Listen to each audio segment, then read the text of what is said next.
Naenda kuongea huko, tuko na kiwanja huko, nyinyi wacheni maneno. Wacha tu niite, ngoja. Wacha tu niite Prime Cabinet Secretary awasalimie hapa. Mheshimiwa Musalia, alafu Deputy President awasalimie. Haya. Kipsoen, habari? Kenya ni moja. Na sisi ni kitu moja. Asanteni sana, Mungu awabariki. Bwana Deputy. Haya, Deputy President wetu. Watu ya Kipsoen chamge. Yo mune. Muko sawa? Mumefurahi kiongozi wetu kufika hapa? Hata sisi tumefika hapa kumsindikisha kiongozi wetu katika ziara yake ya maendeleo katika kaunti hii yetu ambaye tunapenda.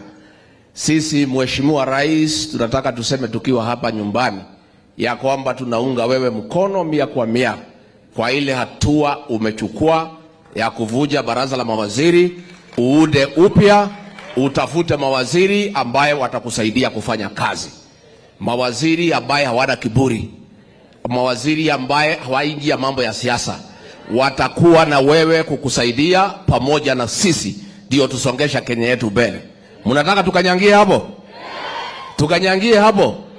Kwa hivyo, Your Excellency, ours is to assure you of our 100% support as you reconstitute your government so that you can get a good team that will create efficiency, that will create harmony, that will put the people of Kenya before their personal interests. Na hapo Rais, tunakuhakikishia tutakaunga mkono tukiendelea mbele, na mimi nina hakikisho ya kwamba pia wa Kenya tunamuunga Rais mkono.